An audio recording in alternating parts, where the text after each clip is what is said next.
Welcome to the Keeping You On Stage podcast. Join us as we dive into the vibrant world of dance, sharing our insights and experiences while spotlighting the incredible talents within our community. Each episode features engaging conversations with guests who bring their unique expertise and stories to the table, enriching our understanding of this beautiful art form. Our motto, Keeping You On Stage, drives our mission to celebrate and uplift dancers of all backgrounds. Whether you're a beginner, a seasoned performer, or a passionate enthusiast, this podcast is your backstage pass into the dance world. Tune in and let's keep the spotlight shining bright. Today we have the pleasure of sitting down with someone who is a true force in the world of dancer wellness and movement education, Christine Jones. Christine has spent the last 2 decades helping, teaching, and inspiring dancers to move beyond their limitations to reach their full potential. She's created a variety of programs that address both the physical and mental side of dance conditioning. She is passionate, driven, and when she's not working hard on move method, she's out playing hard with her family. Christine is a former dancer and holds a BS degree in exercise physiology from the University of Utah. She is a fully certified STOTT Pilates instructor and founder of Intermountain Pilates Training Center in Utah. And she has her 200 and 500 hour Yoga Alliance training. She is also a presenter at Dance Teacher Summit. Christine is an advocate for healthy physical, mental, and emotional development of dancers. Welcome to the show, Christine. You're also a strong advocate, and we've kind of started into this for mental and emotional wellness. In dancers. What are some of the challenges you're seeing in the current dance culture with that? Probably impatience. Like just this need, so challenges, honestly, I think the biggest challenge I see with kids and people is this desire to be comfortable all the time. And I know that might not sound like a mental thing, but we are living in a world of like instant gratification and everything should come easy. Yes. So it's quite, because there's been a shift. I've been working with dancers for 30 years. The culture 10 years ago, even kids were like ready to work hard, so disciplined and quiet. And there's a shift to that hurts. I don't want to do that. This is hard that I've been watching.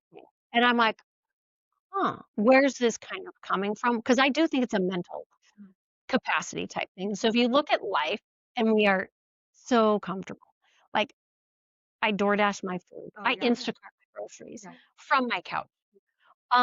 There's not a lot of push to get uncomfortable anymore, right? So and I'll tie it back to mental health. So we take these kids and we put them in a physical sport, and the moment they feel discomfort, oh, I don't want to do that. So if we can't teach a kid anymore to be okay being uncomfortable physically, they can't be okay being uncomfortable mentally.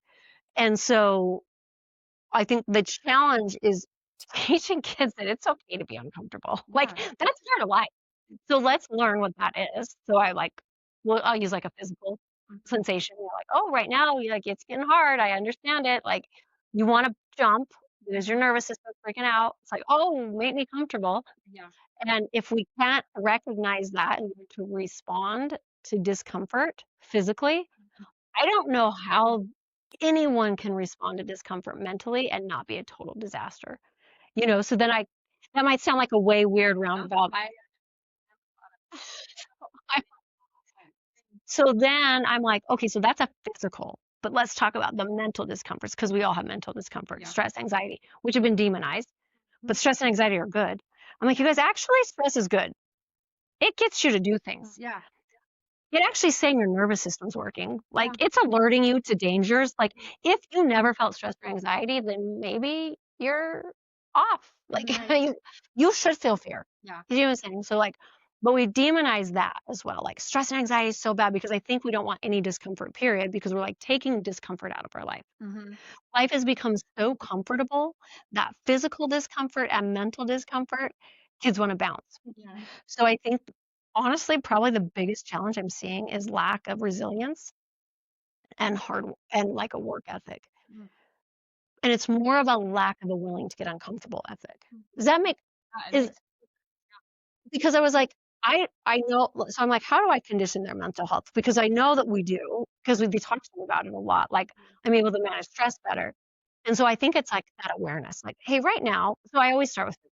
So let's put you in a situation where, and I know it's going to happen. I do it on purpose, just to kind of start making a point. Okay, so we're going to just hold this. And then I say, and then you start watching the little kids. Oh, this is so hard. I'm like, yeah, it's hard, right? Yeah, it's hard. What do you want to do right now?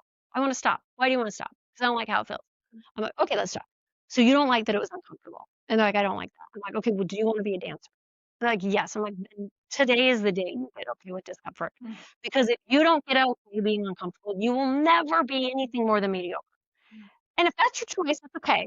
If you want to just be kind of good at everything, then by no means don't get uncomfortable. Leave your thermostat at 70 at all times, right?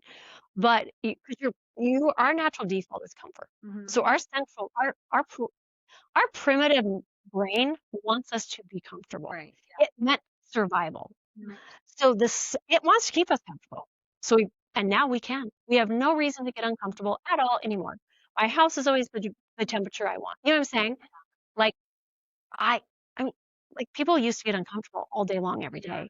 We just don't do that anymore. And so I really think like if kids want to be physically and mentally strong, we have to literally find ways to teach them to be uncomfortable and to be okay with it. Yeah. Because and then some people are wired for it. My daughter literally likes that. Like she's like, oh, I love that challenge. I'm never gonna get out. Like to the point I found out she got in our cold plunge for 11 minutes because her friend did 10 minutes. She was gonna go like I was like, hey, no more cold plunge. You guys, 3 minutes is your max, Avery. Yeah. I love that. I love that. Because I love my brain telling me to get out and I don't do it. So some people, and my husband's just like her. Like they are so, I'm like, it's so extreme. Because I'm out. Like I'm like totally, I'm like, I'm out. No, wait, I'm gonna go put my yeah. So I like to be comfortable. And so I think and there are those people. My husband is like, I think I'm gonna run 100 miles. Like because I'm like, yeah, you're probably going to. Like he loves that. I don't. No. But so I think we're losing that, right? Because the kids are no longer uncomfortable. Nobody's getting up and working and we're not physically doing much. So I guess the whole roundabout is how do we get back to like how do we address mental health? I think again through awareness. I'm a very literal, clear person. Like what you're experiencing right now is actually stress. So in this position, it's stressing you out. Your body doesn't like it. Your brain doesn't like it. So saying, come out. Stop doing this. I always say, I'll use a thermostat. Your body wants you to be at what's your favorite degree? That's what it's going to try to keep you at. Yeah. You just went up to 80 and it's like, please stop. Let's get out. Yeah. But if you can start to recognize how that's happening, then you get to make the choice. So I think I try. The biggest thing I try to do is take them out of that place of reaction to response. So right now you're reacting to a physical sensation you don't like. Can we get you to a point where you respond? Then how do we apply that to stress and anxiety on stage? Do you know what I'm saying? So as they start to learn that, it becomes because I'm like, right now, you're backstage. You think you don't even know the dance anymore. Your nervous system is so out of control right now because that anxiety, you just let it go. But that's what's happening. So how do we deal with that? Yeah, if I'm like such a person. It's like if you tell people what's happening, then we can make a choice. Like, oh, that is so let's turn around and not look at the dances. Or maybe you're a person that needs to wear headphones. Or so if you know what's happening, you can find ways to deal with it. And some people are just very good at dealing with stress and anxiety. They don't see it as that. Like my daughter was like, what is everybody talking about? I don't know what stress and anxiety is. Like, I don't know what they're talking about. And I'm like, well, when are they saying it? So before you go on stage, she's like, I'm just so excited. And I'm like, that's so funny because her perception of anxiety is she's feeling the same thing, but she's excited because she's very confident. Like she's also not a perfectionist. Like, I don't want to screw up, but like, I'm just gonna go dance my heart. Like, you know, especially little kids, she's like, you just gotta perform. Like, and then you're fine. So, but I think like I realize how many other kids, that is a natural skill. Yeah. We always talk about natural skills in dance. People always talk about the physical. I almost always talk about the mental. I'm like, that kid's going far because they have that resilience. They have the mental skills. Those kids we have to now train in the mental skill. That's just kind of what I feel like I'm seeing. And so how can I help them? Because I'm like that person that's like, you know, I'm kind of glad they tell me what to do if the plane's going to go down. I'd rather them not listen to me. I'm really glad they don't say there's no way this plane's going down. Yeah. None of us want the plane to go down. But now I know what to do if it does. Do you know what I'm saying?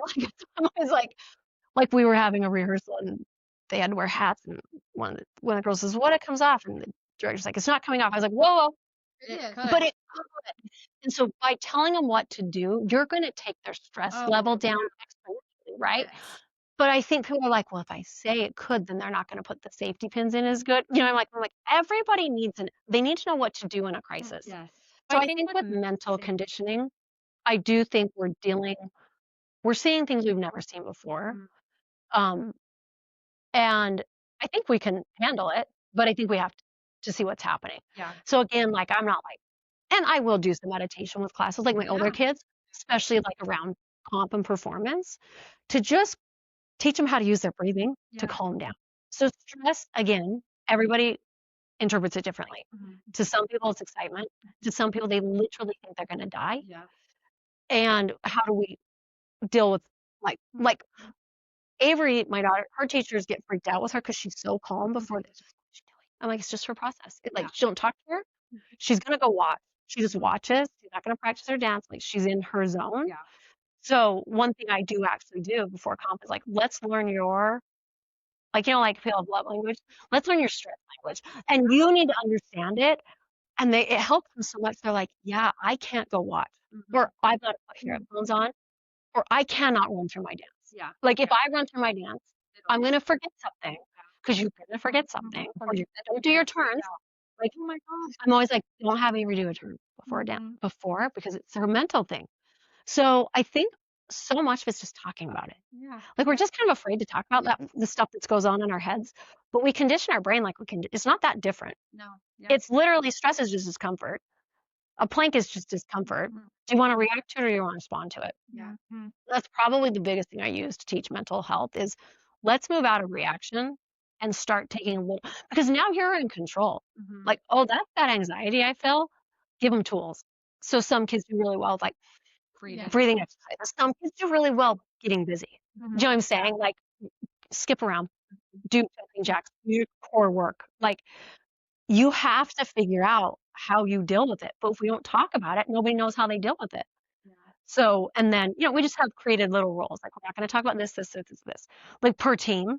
So how do we deal? So I always do a mental thing before convention and comp, because the physical's half of it. Yes. The kids, we all know that people who go the farthest have mental capacity to deal with setbacks. Again, I always try to tell them, none of this is a failure. The fact that you walked out on stage, you've already succeeded. Yeah. So wherever you place, it really doesn't matter. How much do we want to win? And then learn. Whenever somebody beats Avery, she goes and watches their solo because she wants to know what they're doing, not from she's like, what did they do? I want to see it. Yeah. Not in I suck, they're good. Oh wow, I want to see what they did. And if we can teach that, you're so not the fact that you did a solo, you won. I'm you know what? You won. Yeah. Everybody, that you walked out there and did that. So, and then you got to deal with it. Yeah. So and that's a whole other we have to set a whole parameter around parents because a lot of parents don't even know they're doing it. You got to manage yourself. If you're freaking out, your kid's going to freak out. Yeah. And please talk to your kid. Ask them I say, Avery, do you want feedback from me? Nope, your mom. Got it. Where do you want me backstage or I want you in the audience? Got it. I trust you. Yeah. You have to give her that trust and be like, you know what to do. Yeah. It's resilience. Yeah. And so if we don't give the kids the opportunity to fail and to get back up and do that, all those things over and over again, there's no resilience.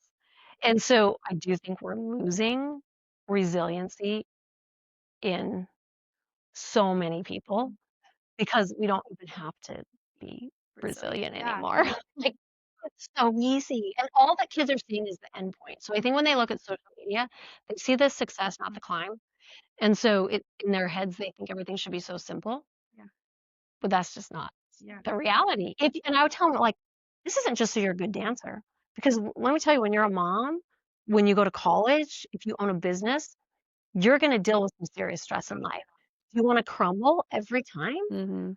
sometimes you are going to crumble and you got to be okay with it. But you want to learn that you can get back up again. So I think that's the lesson. Like everything's not so devastating. Like, why is it so devastating? I'm always like, disappointment and devastation are so different. And in fact, I love disappointment. And that's another one. I'm like, feel it. Feel that disappointment right now. And I'm not going to take it away. That's so normal. You didn't win what you thought. You put yourself out there and you didn't get what you thought. Of course you feel disappointed. I hear people say, oh, it's fine. You're so great. I'm like, you are, but you're also disappointed. And if you're not disappointed, I'm worried. If you're not disappointed, why are you dancing? You know? So it's like we get so, we're coddling probably so much and so worried to say stress, anxiety, disappointment. Oh, well, hello, welcome to life. I'm like, honestly, that's what my smoothie's made out of in the morning. And I'm just like, that's just life. Why are we so afraid of it? Because we have no mental resilience or physical. Like, isn't that our job as parents, as teachers? Like, really, it's the sad truth. Like, I'm always so sad. I'm like, I'm teaching my kids to leave me. Like, and it's such a bummer, but they're going to be such self-sufficient adults because we're just teaching them how to make it. Like, and that it's going to be challenging. I know. I live on a farm, our kids, and well, I didn't grow up on a farm, so I didn't grow up working hard. But we live on a farm now, and like our kids don't get to do a lot of things that like the kids in our neighborhoods do because we have a farm. They have to work hard. They go out in the winter time. They have to put their clothes on and feed the animals every day. And they complain and whine but I just The animals gotta eat. yeah, and But like we have to teach what them hard work feels like. like. Yeah, Yep, and so exactly. And it's physical. yes. But it translates to mental. When you draw that correlation. Teaching by example is the best. You know, you can't tell your kids to behave a certain way and then you don't behave that way. I'm like, that didn't really feel right. But I love your like, I'm just kind of going back to the mental side. I love that we have been conditioned now to just everything is just so easy and comfortable. Yeah. I've never heard it that way. Everything's so comfortable. Everything is so So when we comfortable. get uncomfortable, we just want to quit. Yeah. Because that's just not part of our normal life. But even 50 years ago, my mom's like, you know what it was like for my mom to do the laundry? You know what I'm saying? So it's like all of our modern conveniences might be ruining us. We talk a lot here about how it takes a village to support a dancer, and teachers are such a huge part of that. And you've obviously worked with a lot of teachers, and you being a teacher yourself, what do you think dance educators need most right now? Roadmap. Like literally, like, how do I really get from A to B? Because now we have so many skills. Like we said earlier, we have more skills, we have more genres, we're competing with social media. So then kids are pushing for those skills. Like nobody wants to do a PK anymore. No. That's like, that's not cool. You don't put a PK on social media. You put like a cool, like all these turn combos. We have to learn the PK first. So I think it's getting teachers, like that's what our trainings do, is we get you from A to B in the safest and effective way. So we do try to accelerate results. But there will always be fundamentals that you have to instill. And I think as a teacher, you have to have that confidence to say, well, this is how I teach. I'd be like, well, when do I teach that? What exercise comes before that one? Because we used to have a better roadmap, even though there wasn't like ballet's done a good job. They have a clear curriculum and moves to follow it. And ballet hasn't seen 100 new skills emerge. Still ballet. Ballet still ballet. Jazz does not still look like that. And I don't think like it doesn't. There's a crossover. There's so much crossover. So if I were a teacher trying to still teach technique, I would be so overwhelmed. So I almost have access to too much information. And I wouldn't know what went where. So I would see this exercise. I'm like, well, what is that for? Where do I fit that in? At what age should I do it? So I think the best thing the dance world can have is better curriculums. Really, like better ways to get from A to B. Everybody's A to B is slightly different. But I think most people is beginning to advanced. And how do we do it in a way that's accelerating results for sure? Because I do think that's what people are pretty interested in. again, because we're doing so many genres, we don't have the time for repetition. So we can't really teach the same way we were teaching because the demands are different. And if we can't, and I think that's what makes you successful in life, if you can adapt to demands and not resist them. This is how I do it, and I'm not going to deviate.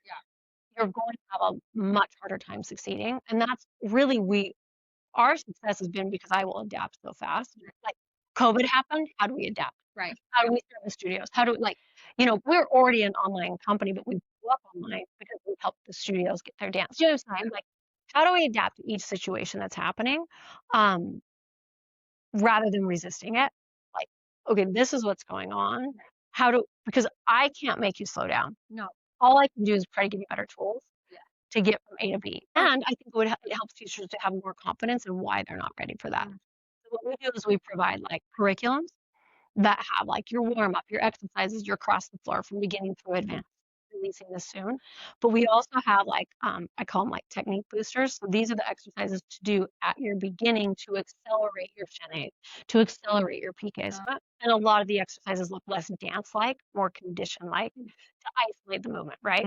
So no longer do we need to just continue to do a double pay to try to get it. Like, let's actually target the muscle, take that long lever out. Does that make sense? So and people are like, oh, that's so nice for me because now I don't have to search the internet and try to piece everything.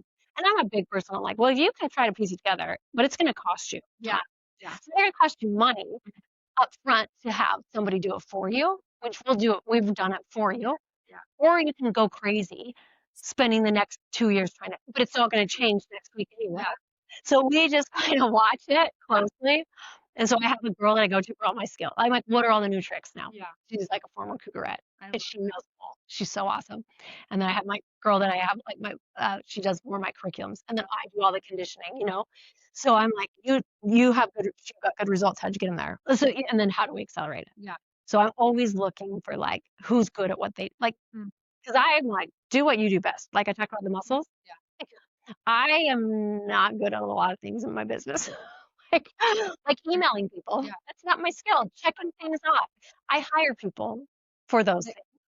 They're so good at it because they love it. They love a checklist. And I'm like, oh, I want to scratch my eyes out. But I could go write a curriculum at 11 o'clock tonight when I'm feeling creative. And I work weird. Like I don't work on other people's time. So I know how I work. I know what I'm best at. I know how my assistant works. I know how she's best at it. And then I recognize skill. You're like, you're really good at that. I need to talk to you. You know what I'm saying? So I think if we can take the greatest, like what people are doing, they're having a lot of success. Because results, as an adult, I'm sorry, you don't get paid unless you get results. Like when there's no longer a trophy for effort, there's only you get me results or there's no reward, right? So I am like, we don't teach anything that doesn't get results. Like, and it has to be proven results. Right. Because you can think I always tell people, you can think it's the greatest curriculum in the world. But if you're not getting people from A to B, it's not. And it's just not. I'm sorry. Like it's not to be rude or anything like that, but as a content creator, you have to go, I'm only good if I get results. Right. And so I'm only getting paid if I get results. And that's not the only reason you do it. Obviously, you do make a difference, but we're not going to do it all for free. Right. So, but I'm like, so results, like better results. Let's get better results, better results. How do we get better results in the safest, most effective way? Well, there's so much we know now about science and how the body works that we can do it. We can accelerate results big time with the right training. Right. And if everybody gets on the same page. So it's really hard within studios. And this is where I'm like, this is top down. You have to create a culture where we're willing to learn and we want to support each other. Because if you're not supporting each other as a teacher, you're actually not supporting your dancers. Right. You're just confusing them. Even down to, I say, like, I mean, even get down to the exact same arms you want for your prep. Let's not argue about it because there's not a right or wrong. Just get on the same page. Do we get into our foot days parallel or turned out? I'm not going to say that there's a right and wrong. There's what you want to do. Ballet is going to do turned out. Jazz is different. Are they going to be collegiate dancers? So you know what I'm saying? So it's like, get out of the right and wrong. Just like, what do we want the aesthetic to be? And then let's do it. Because sometimes there is right and wrong. So I think like communication, working together. And community is so big. Like create a community where you can talk about these things and come up with like the best ways for your studio to get all of your dancers from A to B. And especially in bigger studios, you have to work together. You have to. Yeah. And if you're not a game, I wouldn't hire you. If I were a studio owner, I would be like, this is our philosophy. If it doesn't, you're out. Yeah. Like, I don't, as great as you might be at your talent, like you might be the most talented teacher, but if you don't want to support the other teachers, that's working against our culture. Yeah. So I always tell teachers, like, create your why, write your why, write your policies, write your values. Like, this is our value as a studio. So I think, again, with so much information, people have to be more clear with where they stand. Because otherwise you're so swayed. Like, Yeah. you're easily swayed. Like, I could have been very easily swayed with Avery because it was in a craze of hypermobility and I chose to not. And there were times I doubted myself, like, am I holding my kid back? And then I was like, oh, dang, I didn't hold her back. Yeah. But it took a minute to see it. But I'm like, I'm so glad I stuck to my why. Like, I'm not willing to do it. Even if it costs her winning as many, I don't care Yeah. because I care more about her longevity. Yeah. But it's so easy to get swayed. And I mean, this is my kid, so I'm obviously going to be way more committed. Yeah. So as a teacher, you just have to, like, you can no longer be like, maybe, I don't know. What do you stand for? Yeah. And like, I'm the person who's like, oh my gosh, I love how you did it. How'd you do that? Like, I love that line. Maybe that's the line we want. And then it's like a conversation. But the dancer's always at the root. I always say, like, are you teaching for you or teaching for the kid? So, you know what I'm saying? Like, you got to be for the dancer. Yeah. Right. And if you're teaching for the dancer, then it's so awesome. Yeah. But, and that at Highlight, we're so supportive. Yeah, everyone just wants to work together. Yeah. And it's so great. But that culture has to be created. Right. Yes, it does. And and sometimes it's hard. Yeah. You have to sometimes have conversations with people because you could really love that teacher, but you're like, oh, we got to be supportive. You know, and if that's not your jam, that's okay. But it is ours. I think culture's everything, like business culture, dance culture. This is what's acceptable. This is what's not. And I always tell studios that once you know what you stand for, you're gonna have far fewer issues with parents because, like, oh, well, we don't believe in like tearing other dancers down. So if you want to do that at comp, you can't be at our studio because we believe in supporting each other, even when sometimes we lose to that person. We talk about this all the time. We're building not just dancers, but humans. It's dance is a great avenue to get them there, especially if they love it. Oh, A dancer that loves dancing, there's like nothing more fun to watch. You know, like there's this little girl that's new at our studio, and I was like, she loves dance so much. She's literally smiling every time. She's like, she's the cutest. I'm like, I'm obsessed with that love. Let's not ever let her lose that. Like, you know what I'm saying? Like, how do we keep them that forever? Because it's so contagious. It's so cute. oh, And she's phenomenal. yeah. Like, she's actually so good. She's so, we laugh. It's so cute. We're like, oh my gosh, she's smiling again. Like, you know, and it's like, and it's so cute because she's so phenomenal that everybody can be threatened by her, but you can't help but fall in love with her. She's one of the cutest kids. Like, you know, so that's what we want. Yeah. Well, again, every kid shows emotions differently. Kids are more shy and she's more outgoing, but like when they love it, it's the coolest thing. But I think that would be like that with any sport. Oh, yeah. Seeing true passion, that's what makes dance so great. Yeah. Because you can see you probably watched like the most amazing technician in the world has no passion. And you watch somebody that's like loves it. And I'm like, oh, I could watch them all day. Yeah. And maybe not as great, like not as flexible, or that leg might not have been as high. Right. I Yeah. didn't even care. No, because the you passion just get overrode. drawn in. Yeah, I love that. For dancers listening today, what's one practical thing they can do this week to take better care of their body? Listen to it. like pay attention to how things feel because every day we feel different. Some days are days to push and some days are days to back off. Doesn't mean you're not going to train well. It means you're going to listen and be more like in tune. Because you have to start to learn like, oh, I'm feeling a little sore today. Can I stretch through this? Or you have a kid that's like, I'm on the brink of a serious hip injury. Please sit down. Like seriously sleep more. High school kids, like they do not sleep enough. And then they break down over the season. So, yeah, sleep. We should all sleep. Like, but teenagers need so much sleep. Yeah. Which, I think the drill schedules need to think about that. It's just so early, and kids need to sleep, and they're wired for night. Yeah. So Yeah. we're dealing with that kind of challenging situation. But they need to sleep, and they do need to listen. They need to get more in tune with like how they're feeling. Because for example, I have a girl that she's like, "Well, I always go 110." I'm like, "That's not a good idea. That's why you're in pain all the time." Yeah. 110 on a day where you need to be maybe a 90. It's okay to be a 90. Yeah. Because maybe you just came off of the convention weekend or this or that. Like going 110 all the time. Some people can. Some people can. They're so strong they can do that. Maybe they're taking better care of themselves outside of dance. They sleep better. They hydrate better. They eat better. I don't see me. I mean, just eat like high quality food. Like get protein, get carb, get all the things. But or they just recover faster. Yeah. Everybody's so different. Like At the end of each episode, we like to do a quick lightning round. Okay. We're gonna ask you some questions.